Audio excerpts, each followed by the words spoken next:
and we've been talking, Martin, about wines that are made with grapes that are dried or semi-dried in advance. What's our next vino? Well, the next one is a variation on it. Again, it's a Valpolicella, and there's a couple of interesting things going on here. There's a sort of halfway house between the 11% of Valpolicella and the 15.5% one at around the 13% mark or so mark.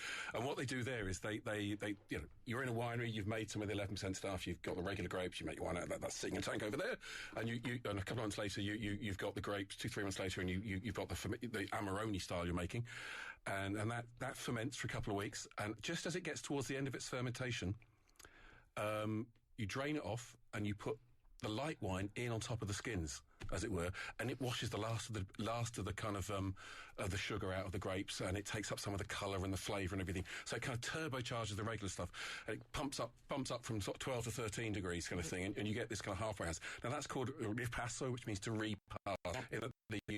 Now, one of the most famous people who actually invented this style probably are called Masi, M-A-S-I, and they don't use the tea bag twice, as it were. They like most people, they actually just use fresh dried grapes, as it were. They don't ferment them and then use the skins. They just get the grapes and throw them in with the other things, so you're getting a greater freshness and stuff.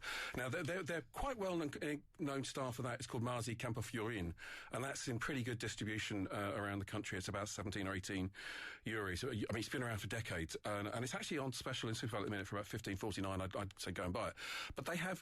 This is a really interesting company. One of the big players there. They rescued a grape variety about 30 years ago. Like during one of the owners was down at one of his grape supplier's house having a coffee or a drink or whatever, sitting on the veranda, and he said, "Oh, that's a funny. There was a pergola sort of grape growing over them, sitting underneath it on an autumn day." And he said, I don't recognise that. What variety is that? Thinking it's not one of the ones we use. And he went, I don't know. It's been here for about 100 years. Nobody knows what it is.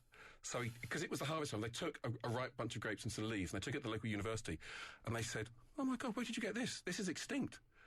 This is a grape variety that's extinct. Where have you found it?" And he said, Giuseppe's house has 2 of them growing out over the veranda sort of thing. So they rescued them, they took cuttings, they planted them, they grew some plants, they planted them out, and this is over 30 years. Now they've got about 50 acres of the stuff.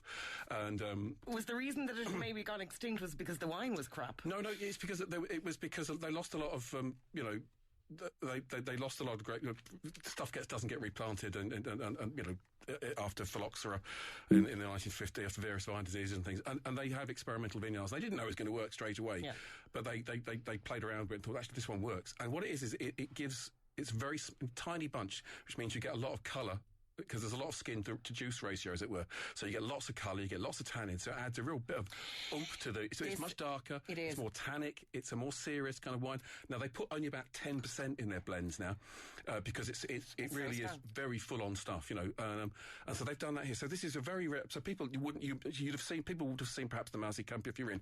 This is like a black label version. The label actually is black, and it's called Masi Brolo Campofiorin Oro, and it's a little bit more expensive. It's $21.99, and it's available from the Corkscrew, Donnybrook Fair, Hole in the Wall in D7, McHugh's on the north side, Shields, Londis and Malahide, Loans and Galway, and Bradley's and Cork, and Amber and Fermoy. And all the details of today's wines should be on the website, if not now, but very, very soon. Okay. They are on the website, I can tell you that now. Yeah. This is a wine for a committed red wine drinker. This is not something you have to a little bit of tannin in your wines. This is not a casual, somebody's around on a Friday night, have a glass of red wine. This is hardcore, it's a bit of tannin, bit of flavour, bit of extract, quite serious wine. Sit down, have it with some food, not a casual drink on its own. Yep. But I just love the story that they literally rescued, they were down to a couple of vines and they kind of rescued them. Fascinating.